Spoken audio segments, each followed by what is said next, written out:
Դերասանուհի Ռոզա Դավթյանը և նրա սիրելին Գուրգենը տևական ժամանակ է հանրության ուշադրության կենտրոնում են։ Բազմաթիվ քննարկումներ և մեկնաբանություններ են հնչում տարիներ շարունակ այս զույգի հասցեին։ Ռոզա Դավթյանը իր անձնականը երկար ժամանակ գաղտնի պահելուց հետո հայտարարեց, որ նշանադրվել է, ապա նաև խոսեց սպասվող հարսանիքի մասին, որն էլ գեղեցիկ կերպով տեղի ունեցավ իր հայրիկի ծննդյան օրը։ Այս արձանեկան կադրերը կարելի է ասել դեռ ամիսներ շարունակ տարածվում են համացանցում։ Ռոզա Դավթյանը բավականին գեղեցիկ տեսքով էր։ Ռոզայի ամուսնությունից կարճ ժամանակ անց համացանցի օգտատերերից շատերը ցանկանում են ճշտել, թե ինչու զույգի ընտանիքում համալրում չի սպասվում։ Սակայն Ռոզան և Գուրգենը այս մեկնաբանություններին չեն արձագանքում։ Փոխարենը շատերն էլ հակադարձում են այս մեկնաբանություններին, նշելով, որ զույգը պարզապես վայելում է իրենց երջանիկ կյանքը և այդպիսով որոշ ժամանակ անց նրանց ընտանիքում կլինի սպասված նորությունը։ Երիտասարդ և սիրված դերասանուհի Ռոզա Դավթյանը բավականին ակտիվ է ինստագրամյան հարթակում։ Երեկ նա իր հետևորդների հետ կիսվել է իրենց տան մի քանի կադրերով, այդպիսով ցույց տալով իր նորաձև հայելիները։ Դերասանուհին գովազդային հոլովակ է հրապարակել, գովազդելով այն խանութը, որտեղից որ ձեռք է բերել հայելիները։ Այսպիսով նաև դերասանուհին ցույց է տվել իր և Գուրգենի գեղեցիկ բնակարանը, որը նոր են ձեռք բերել։ Հավելենք նաև, որ երեկ էլ համացանցը պայթեցրել էր Ռոզա Դավթյանի ամուսնալուծության վերաբերյալ լուրը։ Դերասանուհին կիսվել է այն կադրերով, որտեղ ինքն ու Լևոն Մկրտչյանը, այսինքն Անգելինան ու Հենրին, բաժանվում են։ Անվերադարձ բաժանվում ենք, ասում է դերասանուհին և ցույց է տալիս ամուսնական մատանին, որը հանել է իր մատից։ Լևոն Մկրտչյանն էլ հրաժարվում է տեսանյութը հրապարակել ինստագրամյան հարթակում, սակայն դերասանուհին պնդում է, որ միևնույն է հրապարակելու է։ Այս տեսանյութից հետո համացանցում լուրեր են պտտվում այն մասին, թե բաժանվում են Ռոզա Դավթյանն ու նրա ամուսինը Գուրգենը։ Այս վերնագրերը ստիպում են մարդկանց մտածել, թե զույգը բաժանվել է, սակայն ավելի ուշ հասկանում են, որ այս ամենը պարզապես սերիալից է։ Նշենք նաև, որ օրեր առաջ էլ դերասանուհին հանդես էր եկել մի հոլովակով։ Հոլովակում դերասանուհին մի քանի կերպարներով ցույց է տվել, թե ինչ զգեստ կարելի է կրել, օրինակ, նշանադրությանը, նախահարսանեկան խնջույքին, ապա երեխայի սեռը պարզելու արարողությանը, փոքրիկի ծննդից հետո նրա մկրտությանը և այդպես շարունակ։ Համացանցում ակտիվորեն տարածվում է այս հոլովակից առանձնացված մի կադր, որտեղ դերասանուհու ձեռքին կապույտ և վարդագույն դրոշակներ են։ Սա տպավորություն է ստեղծում, որ դերասանուհին պատրաստվում է մայրանալ և այդպիսով պարզում է երեխայի սեռը, սակայն այդպես չէ։ Նա այս հրապարակումով նաև ցույց է տալիս, թե ինչ տեսքով կարելի է պարզել սպասվող փոքրիկի սեռը։ Նշենք նաև, որ ավելի վաղ հայտնել էինք։ Վերջին օրերին դերասանուհին ինստագրամյան հարթակում հարց ու պատասխան էր կազմակերպել, որի ընթացքում խոսում էր տարբեր հարցերի մասին, պատասխանում հետևորդներին հետաքրքրող տարբեր հարցերի։ Նրան հետևյալ հարցն էին ուղղել. «Շատ հետաքրքիր է, թե ոնց եք ծանոթացել ձեր ամուսնու հետ։ Ձեզ շատ եմ սիրում»։ Ռոզա Դավթյանը խոստացել է մոտ ժամանակներս տեսանյութով հանդես գալ և հենց տեսանյութի միջոցով պատմել իր և Գուրգենի ծանոթության մասին։ Նշենք նաև, որ օրեր առաջ էլ Ռոզան և Գուրգենը մասնակցում էին հարսանիքի։ Մենք առանձնացրել էինք այս հարսանիքից մի քանի կադրեր, որտեղ երևում էր, թե որքան գեղեցիկ տեսքով է դերասանուհին մասնակցել իր ընկերուհիներից մեկի հարսանիքին։ Ընկերուհի, ում հետ տարիներ առաջ Ռոզան սկսել էր համագործակցել, իսկ համագործակցությունը վերածվել է ընկերության։ Դերասանուհին գեղեցիկ յուրօրինակ տեսքով էր ներկայացել, կրել էր սև զգեստ և մի լավ ուրախացել երեկոյի ընթացքում։ Ներկայացնում ենք մի քանի կադրեր։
Նշենք նաև, որ Ռոզա Դավթյանը օրեր առաջ հրապարակել էր երջանկայիշատակ հայրիկի մասնակցությամբ լուսանկար, այդպիսով նշելով, որ նրա մահվան 4-րդ տարելիցն է։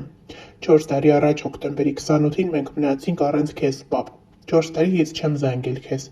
4 տարի քո համար սուրճ չեմ դրել։ 4 տարի քեզ չեմ օգնել խանութի գործերում։ 4 տարի ամենառավոտ չես հանել ինձ քնից ու ասել, որ աղջիկն այդքան չի քնի։ 4 տարի առաջ ես լրիվ ուրիշ մարդ էի, դու ինձ չես տեսել հիմա, 4 տարի հետո։ 4 տարի քո ծնունդը չեմ շնորհավորել։ Քո հետ չեմ խոսացել որսից, թռչուններից, կրակելուց։ Ես քեզ սպասում եմ, պապ։ Գոնե հիմա արի, 4 տարի հետո։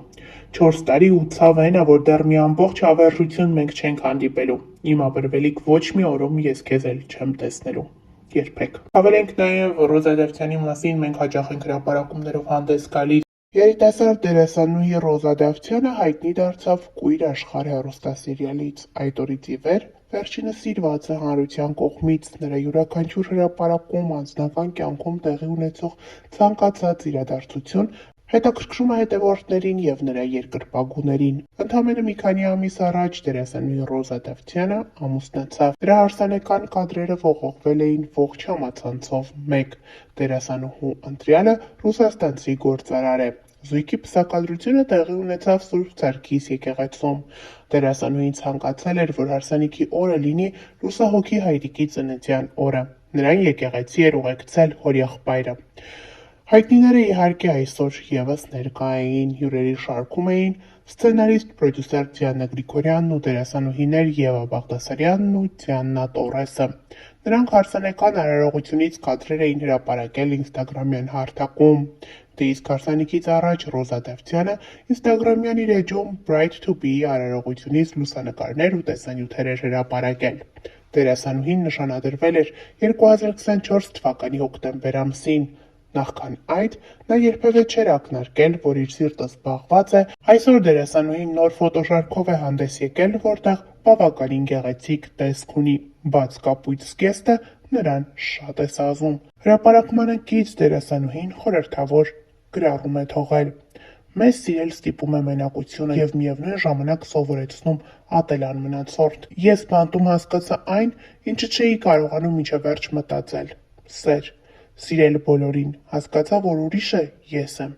և սիրել պետք է նրան, և ես երբեք այդպես երջանիկ չէի եղել, ինչպես այն ակնթարթում, երբ իմ մեջ զգացի այդ սերը։